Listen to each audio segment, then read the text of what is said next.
Students and friends, welcome back in my YouTube channel HP teaching track.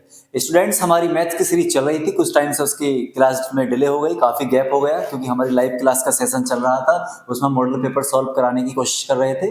तो finally आज हम इसकी next series को आगे बढ़ाते हुए नेक्स्ट चैप्टर लेकर आए हैं आपका, जिसका नाम है त्रिकोणमिति, और ये 08 चैप्टर है आपका, क्योंकि अभी तक हम इस सीरीज में आपको 7 चैप्टर के एमसीक्यूज की तैयारी करा चुके हैं। और वो एमसीक्यूज ही नहीं है, आपका ओवरऑल एक चैप्टर है क्विक रिवीजन के तौर पर, क्रैश कोर्स के तौर पर आपका। तो आज हम न्यू चैप्टर स्टार्ट करने वाले हैं।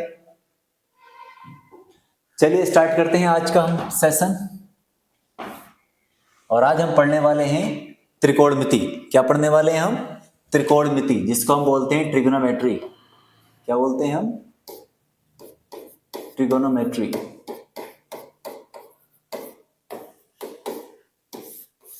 ठीक है, त्रिकोणमिति आज हम पढ़ने वाले हैं।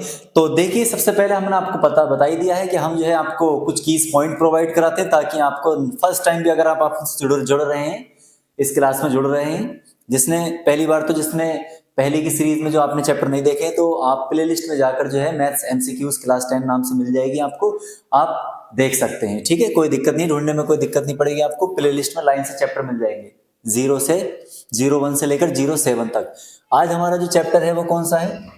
वो 08 है, जिसको हम त्रिकोणमिति या ट्रिगोनोमेट्री कहते हैं। चलिए स्टार्ट करते हैं हम आज का चैप्टर बिना समय को गवाते हुए।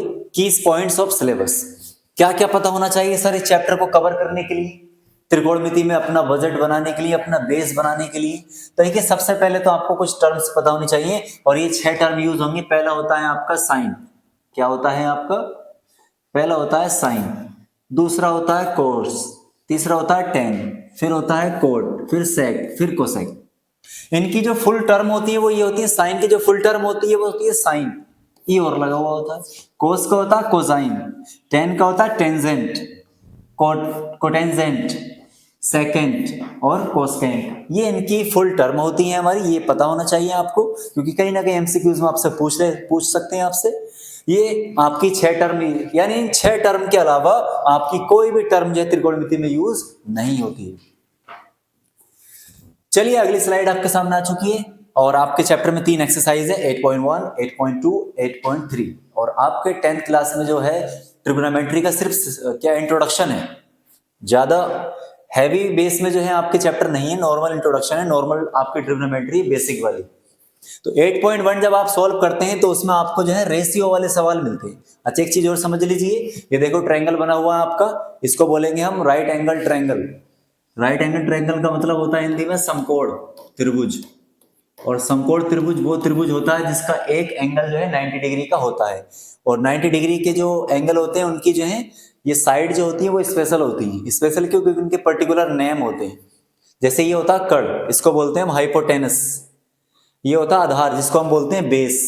और ये होता है लंब, जिसको हम लॉन्गिट्यूडनल या परपेंडिकुलर भी कहते हैं। ठीक है, तो जब आप 8.1 में जाएंगे तो आपको रेशियो वाले सवाल आएंगे। आपको ये याद करना पड़ेगा कि साइन थीटा बराबर क्या होता है? लंब बटे कर्ण। मैंने शॉर्ट में भी लिख दिया है, आधार बटे कर्ण। लेकिन ये वैसे याद करना जो है दिक्कत हो जाती है, क्योंकि कंफ्यूज हो जाता है, उल्टा हो जाता है। क्या आधार कर्ण को अगर हमने कर्ण आधार कर दिया तो गलत हो जाएगा। तो इसलिए जो एक ट्रिक बना दी गई है, आपने अपने स्कूल में ही पढ़ी होगी, जनरल ट्रिक है, याद करने की अच्छी ट्रिक है। लाल बटे कक्का के नाम से जाना जाता है, LALKKA। चलिए देखिए, साइन कोस टेन, पहले तो ऑर्डर याद होना चाहिए, sine cos tan cot sec cosec, ऐसे सराउंडिंग में आ जाइए। साइन होता है हमारा लंब बटे कर्ण, देख लीजिए स्क्रीन पर। कोस होता है आधार बटे कर्ण, टेन होता है लंब बटे आधार, फिर कोट उल्टा चालू हो जाएगा, कहीं कहीं आधार बटे लंब, सेक हो जाएगा कर्ण बटे आधार, कोसेक हो जाएगा कर्ण बटे लंब। ठीक है, तो ये हमारी ट्रिक है, आपने क्लास में पढ़ी होगी, इससे आप याद कर सकते हैं। ये हो गई आपकी दूसरी स्लाइड। चलिए अगली स्लाइड की तरफ चलते हैं।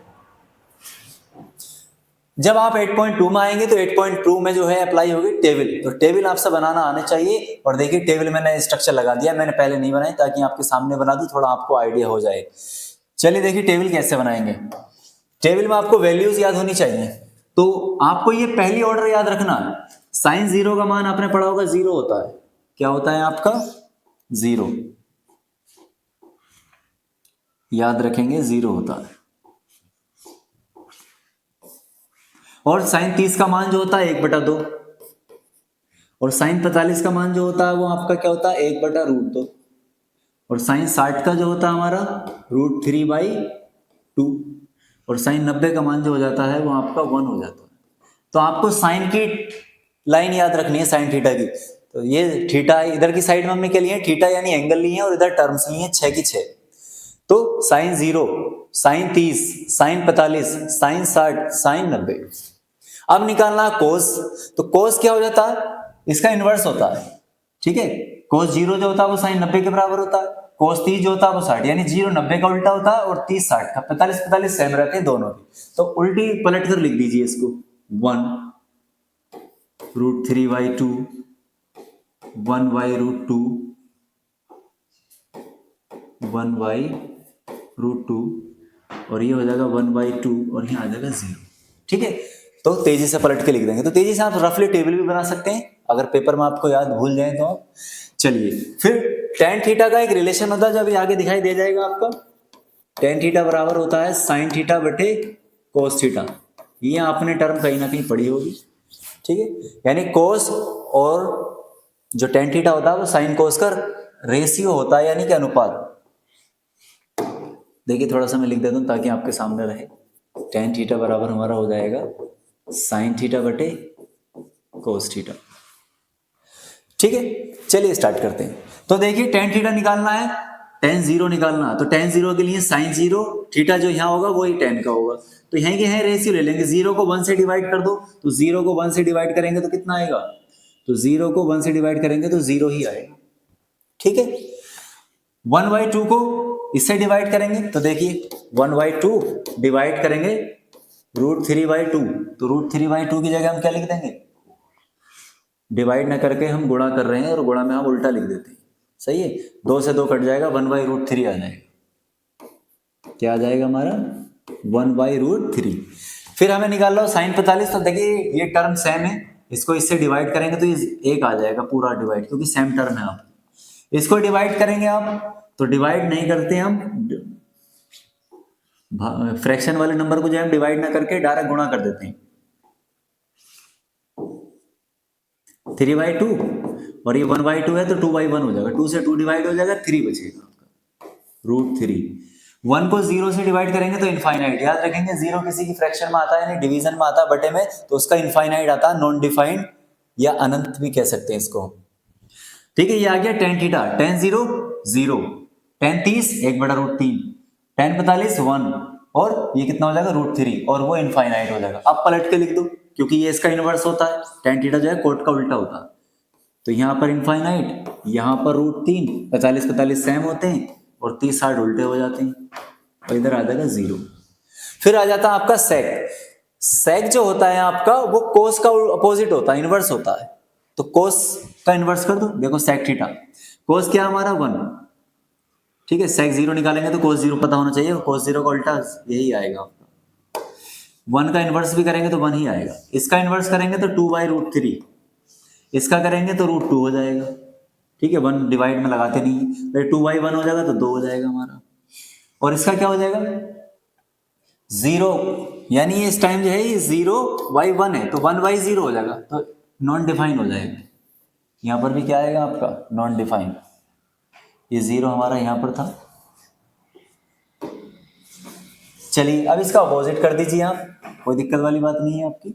यहां पर आ जाएगा आपका इनफाइनाइट, 2 √2 सेम रहेगा, 2/√3 इधर आ जाएगा और 1 इधर आ जाएगा। ये बन चुकी है आपकी टेबल। अब चलिए हम आगे बढ़ते हैं। ठीक है, कुछ एक्सरसाइज 8.3 में जो है ये फॉर्मूले अप्लाई होते हैं, ये देख लीजिए। Sign square theta cos square theta की वैल्यू होती है 1, यानी थीटा सेम होना चाहिए। 1 plus coat square theta is equal होता है cosec square theta, 1 plus ten square theta is equal होता है सेक स्क्वायर थीटा, और tan थीटा इज इक्वल होता है sine theta divide by cos theta, और कोट थीटा इज इक्वल होता है cos theta divide by sine theta.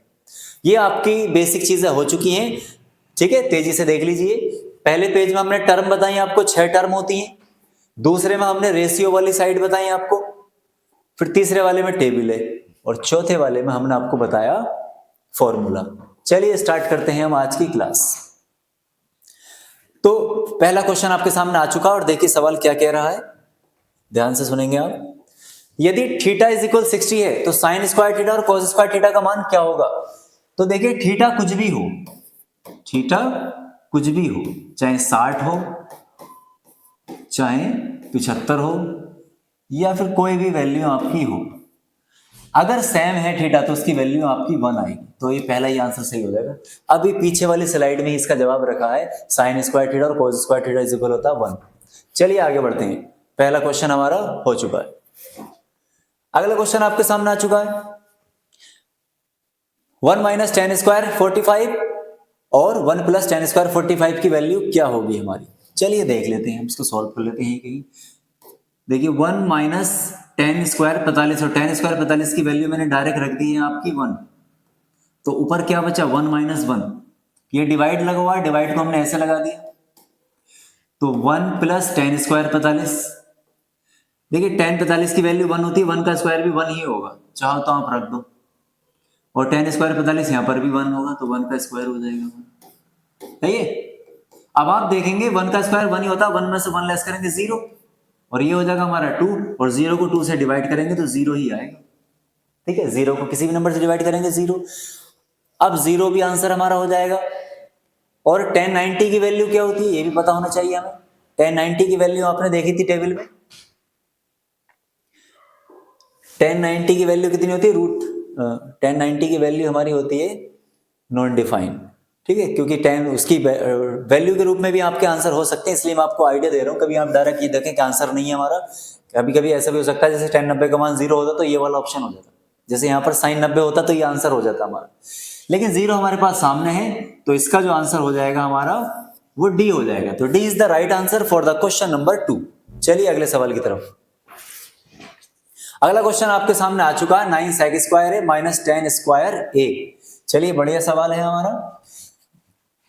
देखिए MCQ से तो शॉर्ट तरीके से करेंगे, वरना साइन कॉस में बदल के भी इसको हम कर सकते हैं। देखिए सबसे पहले तो आप यहां से कॉमन ले लीजिए 9 को, तो 9 को हम कॉमन ले लेंगे तो सेक स्क्वायर ए माइनस 10 स्क्वायर ए आ जाएगा आपका। अब आपने एक फॉर्मूला पढ़ा था 1 plus 10 square A is equal, देखो फॉर्मूला बेस्ड सवाल है ये आपका, सेक स्क्वायर ए होता था। अब अगर मैं 10 को इधर भेज दूं तो यहां 1 रह जाएगा हमारा। देखिए ये फॉर्मूला ऐसे एडजस्ट हो जाएगा, 10 उधर चला गया, तो क्या रिजल्ट निकल के आया? सेक स्क्वायर ए और 10 स्क्वायर ए का जो डिफरेंस है वो 1 आ गया, तो हम डायरेक्ट जो है या इसकी जगह 1 रख देंगे। तो ये विकल्प जो है आपका एज इट इज आ सकता है, इंपॉर्टेंट एमसीक्यू है ये। तो आपका 9 आंसर आ जाएगा, और 9 is the right answer for the question number 3। ठीक है, साइन कॉस में बदल के भी इसको हम कर सकते हैं, लेकिन ये एमसीक्यू से तो हम शॉर्ट में करेंगे। ध्यान से देखिए कैसे करा हमने, सेक और स्क्वायर वाले आ जाए तो समझ लो फॉर्मूले वाला सवाल आ गया, तो फॉर्मूला फिट करेंगे। तो फॉर्मूले पहले जनरल वाले याद होने चाहिए। जनरल वाला फॉर्मूला ये है, 10 को उठा के इधर रख दूंगा तो ये वाला बन जाएगा टर्म, और इसकी जगह मैं 1 रख सकता हूं। देख लीजिए। चलिए अगले क्वेश्चन की तरफ चलते हैं। अगला क्वेश्चन ये आपके सामने आ चुका है। देखिए 2 क्वेश्चन लगे हुए हैं इस स्लाइड पे। पहला क्वेश्चन है हमारा, यदि cos a बराबर, ये आपका 8.1 से आया है, यानी कि रेशियो वाले लाल बटे कक्का वाले ट्रिक से ये होगा आपका। तो इसमें हम क्या करते हैं, जो दे रखा वो नोट कर लो जल्दी से। cos a is equal 4/5। अब आपको ये पता होना चाहिए कि cos a बराबर क्या होता है, तो आधार बटे कड़ होता है लाल बटे कक्का के अकॉर्डिंग। यार भूल जाए तो सीधी सी बात है, यहाँ को साइड में लिख लो, कॉन्फिडेंस अगर कम है तो साइन कोस होता है हमारा आधार बटे कड़, ये आ गया हमारा आधार बटे कड़, तो आधार बटे कड़। तो इसका मतलब ये हुआ आपके पास आधार है यानी कि बेस है, और आपके पास कड़ है यानी कि हाइपोटेनस। गायब क्या है? लंब गायब है आपका लॉन्गिट्यूडनल। तो पहले तो आप तीनों साइड इकट्ठी कर लें। अब पाइथागोरस थ्योरम से निकाल सकते हैं। हमने फॉर्मूला पढ़ा, आधार का स्क्वायर लंब का स्क्वायर बराबर होता है कड़ का स्क्वायर। अब हमें जो निकालना है वो लंब का स्क्वायर निकालना है, तो कड़ के स्क्वायर में से आधार का स्क्वायर घटा दीजिए। कड़ कितना है हमारा 5, 5 पंजे 25, आधार कितना 4, 4 चौक 16, कितना बचेगा 9, तो लंब का स्क्वायर आ जाएगा 9 और लंब आ जाएगा हमारा 3। तो मिल चुकी है आपको। ठीक है, आपके पास लंब कितना आ गया 3। तो अब सारी चीजें आपके पास हो चुकी हैं। अब पूछ लीजिए, कुछ भी पूछ रहे हैं आप। हमसे पूछा कोट ए की वैल्यू, कोट ए।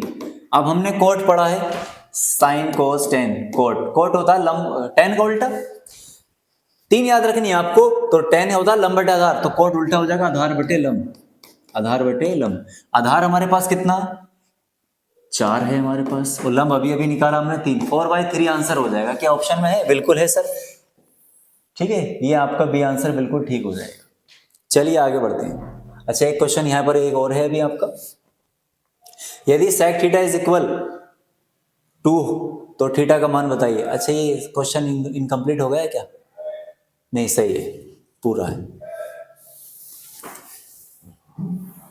शायद ऑप्शन इसके कट हो गए। चलिए एक सवाल को देख लीजिए, कोई दिक्कत वाली बात नहीं है। सेक थीटा इज इक्वल है 2, तो थीटा का मान क्या होगा? यानी सेक की टेबल में थीटा 2 वैल्यू किसकी आती थी ये देखना हमें। तो देखिए टेबल पे आ जाइए, जरा एक नजर डाल लीजिए। सेक में गए और सेक में देखेंगे 2 कहां आ रहा है? 60 पे, तो सेक 60 का मान 2 होता है। तो इसका मतलब सीधा सा ये हुआ कि थीटा की वैल्यू हम कितनी लेंगे? थीटा की वैल्यू हो जाएगी हमारी 60। कितनी हो जाएगी? 60 हो जाएगी हमारी, 60 हो जाएगी। चलिए आगे बढ़ते हैं। अगला अगला क्वेश्चन हमारा स्क्रीन पर आ चुका है, चलिए स्टार्ट करते हैं। देखिए tan थीटा बराबर हमें दे रखा a बटा b, सही है, और हमें इसकी वैल्यू पूछिए। तो पहला काम तो हमारा ये होगा कि हम तीनों चीजें इकट्ठी कर लें, तीनों साइडें हमारे पास इकट्ठी हो जानी चाहिए। तो tan का मतलब है लंब बटे आधार, तो हमें लंब दे रखा है a और आधार दे रखा है b, और हमें निकाल लेना है कड़। तो कड़ अगर हम निकालेंगे पाइथागोरस थ्योरम से, इधर देख लीजिए, तो पाइथागोरस थ्योरम होती है हमारी लंब का स्क्वायर प्लस आधार का स्क्वायर और अंडर रूट निकाल लेंगे। लंब कितना हमारे पास a और आधार कितना b, तो ये आ जाएगा हमारे पास कड़। तो मिल चुकी हैं तीनों चीजें। अब जल्दी से हम देख लेते हैं क्या पूछा हमसे। हमसे पूछा b साइन थीटा, तो साइन थीटा की जगह मैं डायरेक्ट लिख देता हूं लंब बटे कड़, minus a cos theta, cos theta होता है आधार बटे कड़, और बटे में b साइन थीटा, तो b गुणा यही आ जाएगा सेम लंब बटे कड़, और प्लस a गुणा लंब बटे कड़। चलिए स्टार्ट करते हैं, आगे बढ़ते हैं। अब देखिए लंब और कड़ रख दीजिए तेजी से, b गुणा लंब, लंब कितना हमारे पास a, और कड़ यही है जो अभी निकाला आपने, a square plus b square minus a into B, आधार कितना हमारे पास b, और कड़ हमारे पास ये रहेगा रूट वाले वैल्यू।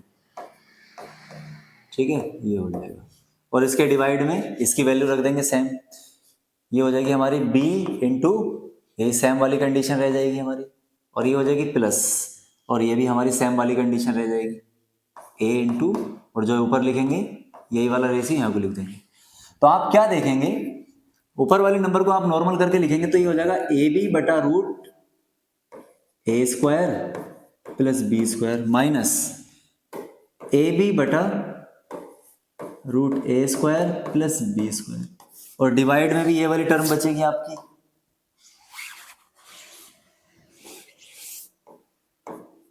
ए बी बटा root A square plus B square, और प्लस ए बी बटा A square plus B square. देखिए मैंने यहाँ नहीं लिखी, इधर लिख दिए। तो आप क्या देखेंगे, ऊपर सेम नंबर आ गया, और सेम नंबर है तो जीरो हो जाएगा ये, तो ऊपर बचेगा जीरो, और जीरो के बटे में ये पूरी टर्म बच जाएगी, यानी जीरो के बटे में कुछ भी बचे आंसर जीरो आएगा। ठीक है, ये पूरी टर्म न लिख करके मैंने एक्स लिख दिया, इसका मतलब है जीरो को किसी भी नंबर से डिवाइड करेंगे तो जीरो आएगा। तो कौन सा ऑप्शन हो जाएगा हमारा? Option D is the correct for the question number 6। अगले क्वेश्चन पर आ जाइए। देखिए स्क्वायर वाले फॉर्मूले के हिसाब से हो जाएगी ये आपकी, देख लेते हैं इसको कैसे होगा ये सवाल।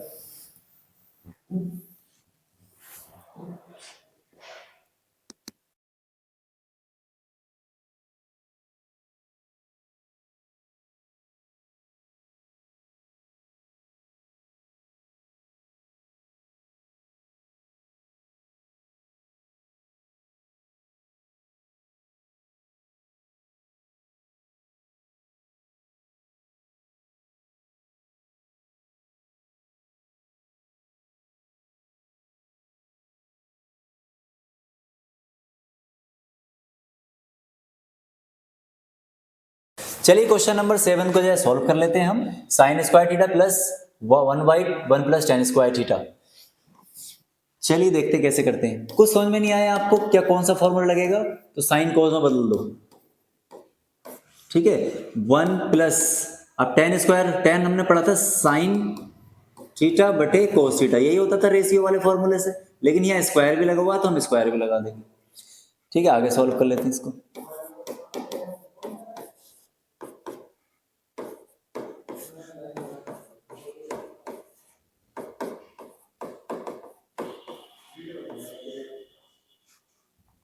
ठीक है, इसको देखो हमने रेशियो के अकॉर्डिंग सॉल्व कर लिया। Cos square theta sine square theta और बटे में आ जाएगा कोस स्क्वायर थीटा। सही है, चलिए आगे सॉल्व कर लेते हैं इसको। देखो ये sign square theta 1 plus sign square theta बटे कोस स्क्वायर, ये हमने फ्रैक्शन के अकॉर्डिंग जोड़ना घटाना कर लिया। अब साइन स्क्वायर थीटा और कोस स्क्वायर थीटा देखो फॉर्मूला फिट हो जाएगा, या 1 रख सकते हैं हम इसकी वैल्यू। क्या रख सकते हैं इसकी हम value? 1। Sine square theta as it is रहेगा और 1/1, और इसकी जगह देखो मैंने पूरी टर्म की जगह क्या रख दिया, इस पूरी की जगह हमने 1 रख दिया। ठीक है, ये आ गया इसका 1, और डिवाइड में रहेगा कोस स्क्वायर। क्या रहेगा हमारा? Cos square theta. अब देख लिए इनवर्स है, ये डबल फ्रैक्शन में है ये, तो इसको हम ऊपर पहुंचा देंगे तो ये भी नॉर्मल क्या बन जाएगा हमारा, मैथमेटिकली ये ऊपर चला जाएगा। Sign square theta plus cos square theta, फिर से यही फॉर्मूला सेट हो गया। और आपको पता होना चाहिए कि इसकी वैल्यू कितनी होती है, इसकी वैल्यू होती है 1। ठीक है, तो 1 है हमारा ऑप्शन में। जी सर बिल्कुल है, तो D is the right answer for the question number 7।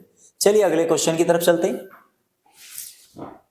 तो अगला क्वेश्चन आपके सामने आ चुका है और देखिए इसमें क्या कहा गया है, ये भी आपके लाल बटे कक्का वाला ही है। ठीक है, तो कक्का को बुला लो। देखिए यहां पर दे रखा है 4 tan थीटा इज इक्वल 3। कभी भी ऐसे नंबर लिखा हुआ हो तो आपको डायरेक्ट कैसे लिखना, आपको tan थीटा यानी इधर ट्रिग्नोमेट्री टर्म रोकनी है, और ये 4 तो है इसका खानदानी है, तो इसको इसके खानदान में भेज दीजिए, ये इसके साथ अच्छे से रहेगा। ठीक है, 3/4 हो जाएगा। और tan हमारा होता क्या है, इसका रेशियो क्या होता है, इसका रेशियो होता है लंब बटे आधार, यानी कि हमारे पास लंब है और आधार है और गायब क्या, कड़। तो अगर लंब और आधार 3, 4 हो तो कड़ 5 होगा, आपका याद रखेंगे, निकाल लेना पाइथागोरस प्रमेय से। ये ट्रिक होती है 3, 4, 5, लेकिन ये ध्यान रखना कड़ 5 होना चाहिए। अगर आपका लंब या आधार में से कोई 5 है तो ये ट्रिक नहीं लगेगी। चलिए मिल गई तीनों चीजें। अब पूछ लो भाई क्या पूछ रहे हैं हमसे, तो हमसे पूछा है 4 sin थीटा, मैं डायरेक्ट लिख रहा हूं अब एक स्टेप। 4 sin थीटा, तो sin थीटा होता है हमारा लंब बटे कड़। क्या होता है हमारा, लंब बटे कड़। तो लंब है हमारा 3, तो 3/5 हो जाएगा। फिर उसके बाद है minus cos theta. cos theta होता है आधार बटे कड़, आधार है हमारे पास 4 और ये 5 हो जाएगा। नीचे आ जाइए, अब नीचे है 4 sin थीटा, तो sin थीटा यही हो जाएगा 3/5 जो ऊपर है, और फिर है प्लस cos थीटा, और cos थीटा होता है हमारा 4/5। 4 तिया 12, 12/5। चलिए मैं थोड़ा खुली जगह में लिख देता हूं, इधर आ जाइए। ये हो जाएगा 12/5 और -4/5, और इधर हो जाएगा 4 तिया 12, 12/5, और ये हो जाएगा 4/5। देखिए जब फ्रैक्शन में यानी डिनोमिनेटर की जगह, हर की जगह जो है नंबर 1 से होते हैं तो बड़ा आसान होता है। 12 में से 4 घटा दीजिए, कितना बचेगा, 12 में से 4 घटाएंगे तो 8, तो ये 8/5 आंसर हो जाएगा। ठीक है, फिर ये 12 और 4 18 हो जाएंगे, 18 नहीं होंगे 16 होंगे। चलिए ये हो गया। अब देखिए डिनोमिनेटर से डिनोमिनेटर कट जाता है और न्यूमरेटर से न्यूमरेटर कट जाता है, तो आपके क्या बचे, आपका आंसर बचा 8/16, और 8/16 इसको डिवाइड करेंगे कितना, 2 टाइम, तो 1/2 आंसर आ जाएगा। क्या है हमारे पास, जी सर बिल्कुल है। तो C is the right answer for the question number 9। चलिए अगले सवाल की तरफ चलते हैं। अगला सवाल हमारा ये आ चुका है स्क्रीन पर, देखिए 2 हैं एक साथ। हाँ अरे बहुत आसान सवाल है ये तो। टेंजेंट का संक्षिप्त रूप पूछा आपसे, यानी शॉर्ट फॉर्म पूछिए टेंजेंट की, तो याद करो हमने पहली स्लाइड में ये बात आपको बता दी थी, ये क्वेश्चन कैसे ही पूछ सकते हैं आपसे। देखिए ये आ गई, सबकी जो है ये फुल फॉर्म लिखी थी हमने, तो इनकी ये येलो वाली जो है ये आपकी शॉर्ट फॉर्म है। तो हमसे कौन सी पूछी थी, टेंजेंट की, तो टेंजेंट की 10 होगी सामने से आंसर, इसमें तो कोई ज्यादा परेशान होने वाली बात ही नहीं। तो टेंजेंट की जो शॉर्ट फॉर्म होगी सर क्या होगी, टेन नहीं होगी, 10 ये हो जाएगी हमारी। ठीक है, तो ये वाला आंसर आपका बिल्कुल सही हो जाएगा। ठीक है, B is the right answer for the question number 10। Next question, sine square 1 किसके बराबर होगा, तो तो हमने ये स्क्वायर वाले फॉर्मूले आ गए, तो स्क्वायर वाला फॉर्मूले में सबसे पहले तो यही याद आना चाहिए, कौन सा, यही साइन स्क्वायर ए के रूप में है तो ए के रूप में लिख दीजिए, और कोस स्क्वायर ए, और इसकी वैल्यू होती है 1। अब इन्होंने क्या कहा, साइन स्क्वायर ए की वैल्यू बतानी है आपको, तो साइन स्क्वायर ए को रोक लो, तो कोस उधर जाके लेस हो जाएगा 1 में से। तो देखिए जरा कौन सी टर्म बन रही है, कौन सा ऑप्शन हो जाएगा आपका, 1 माइनस कोस स्क्वायर ए, सी वाला ऑप्शन हो जाएगा। तो C is the right answer for the question number 11। चलिए अगला क्वेश्चन आपके सामने आ चुका है, समान कोण के त्रिकोणमितीय अनुपात होते हैं, समान कोण के त्रिकोणमितीय अनुपात होते हैं, कैसे होते हैं, समान होते हैं, असमान होते हैं, बराबर होते हैं, शून्य होते हैं। चलिए कोई भी एक एग्जांपल लीजिए समान कोण वाले, जैसे मान लीजिए मैंने जो है क्या ले लिया आपका, समान कोण में ले लिया मैंने tan 30, ठीक है, और क्या ले लिया, समान कोण के त्रिकोणमितीय अनुपात, दूसरा ले लिया cos 30, ठीक है।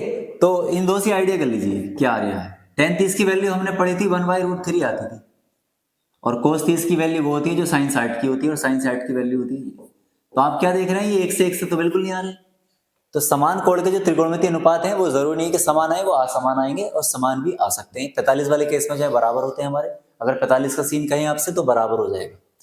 तो B is the right answer for the question number 12। अगले क्वेश्चन की तरफ चलते हैं, कोसेक जीरो, कोसेक जीरो की वैल्यू बतानी है, तो टेबल बना हुई है उससे देख लेंगे, लेकिन टेबल याद भी रखनी है। तो याद रखेंगे कोसेक जो है साइन से निकलेगा, कोसेक का इनवर्स क्या होता है, साइन। तो साइन जीरो की वैल्यू उठा लो, साइन जीरो की वैल्यू कितनी होती है, 0, तो 0/1 मानेंगे इसको, तो ये 1/0 हो जाएगी, तो ये इनफाइनाइट बन जाएगा। चलिए चेक कर लेते हैं, क्योंकि डिवाइड में 0 होता तो इनफाइनाइट बनता। किधर है हमारी टेबल, ये आ गई आपकी टेबल, और हमें किसकी वैल्यू पूछी थी, कोसेक जीरो की, और कोसेक जीरो की अगर आप देखेंगे कोसेक जीरो ये आ गया हमारा नॉन डिफाइंड आ जाएगा, इनफाइनाइट, ठीक है। तो इस तरीके से हम क्वेश्चन को सॉल्व कर लेते हैं आसानी से, कोई दिक्कत हमें ज्यादा पड़ने वाली नहीं है अगर पॉइंट को आप अच्छे से समझेंगे तो। चलिए लास्ट में आ चुके हैं हम, लगभग 14 क्वेश्चन देख लीजिए। 14 क्वेश्चन में क्या कहा है आपसे, tan थीटा का मान 0 से थीटा तक बढ़ता है, परंतु 0 से कम नहीं हो सकता, 0 से अधिक नहीं हो सकता। चलो टेबल देख लेते हैं, 0 और 1 से कंपेयर हो रही है, 0 और 1 से कंपेयर हो रही है, तो आप बिल्कुल प्रूफ सामने रख के समझ लीजिए बात को।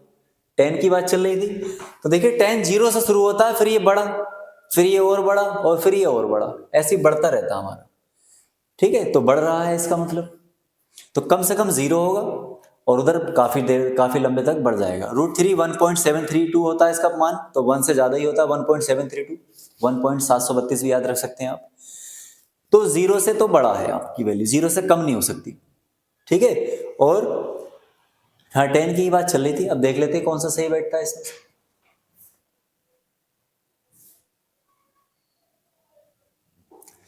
0 से कम नहीं हो सकता, tan थीटा का मान 0 से इनफाइनाइट तक बढ़ता, बिल्कुल सही है, परंतु 0 से कम नहीं हो सकता, ये बात भी सही है। 0 से अधिक नहीं हो सकता, 0 से अधिक नहीं हो सकता, ये बात गलत है, हो सकता है 0 से अधिक, ठीक है। 1 भी है इसमें, 1 से कम नहीं हो सकता, नहीं 1 से कम भी है, 1 से अधिक नहीं हो सकता, 1 से अधिक भी है, जो √3 की वैल्यू आती है वो 1.732 आती है। तो आपका ऑप्शन जो है कौन सा सही होने वाला है, ऑप्शन ए बिल्कुल सही हो रहा है। 0 से कम नहीं हो सकता आपका, 0 से अधिक हो सकता क्योंकि 1 आता है मान, 1 से कम नहीं हो सकता, गलत बात है, 1/√3 की वैल्यू 1 से कम आएगी। 1 से अधिक नहीं हो सकता, ये भी गलत बात है, √3 की वैल्यू 1 से अधिक आएगी। तो आपका आंसर कौन सा हो जाएगा, पहला वाला बिल्कुल सही होने वाला है। चलिए आज का लास्ट क्वेश्चन है, और आपको पता ही है लास्ट वाला क्वेश्चन हम होमवर्क की कंडीशन में रखते हैं, तो ये आपका होमवर्क है, इसका आंसर आपको कमेंट करना है याद से, ठीक है। 2 tan 30 divided by 1 minus tan square 30, इसका आंसर आपको कमेंट करना है कि क्या आने वाला है। और लास्ट वाली सीरीज जो हमारा था उसका चैप्टर था 07 निर्देशांक ज्यामिति, और उसका ये हमारा होमवर्क था जो हमने पिछली बार दिया था आपको। इसका आंसर देख लीजिए, बिंदु P के निर्देशांक होंगे, तो P ये है आपका P। तो देखिए पहले हम x देखते हैं, तो x पे देखेंगे तो P कहां पहुंच रहा है, -3 पे, और y पे देखेंगे तो y देखो ये है, और x ये है -2, तो इसके कोऑर्डिनेट बनने हैं -3 और -2। देखो यहां से खड़े होके एक्स की तरफ को जाइए और वाई, तो एक्स की तरफ को जाएंगे तो -3 और वाई की तरफ को जाएंगे तो -2। तो कौन सा ऑप्शन हो रहा है? आपका सी आंसर हो जाएगा। तो ये था हमारा आज का त्रिकोणमिति का 8वां चैप्टर। उम्मीद है आपको पसंद आया होगा, और जिसने अभी तक जो है लास्ट वाली सीरीज के चैप्टर नहीं देखे हैं, जो सीरीज चल रही है हमारी, इसकी जाके विजिट करें और अपनी कैलकुलेशन को इम्प्रूव करें और फास्ट करें अपनी कैलकुलेशन को, और बने रहें एचबी टीचिंग ट्रैक के साथ। आपको बहुत ही जल्दी इसका अगला पार्ट भी मिलने वाला है। Thank you.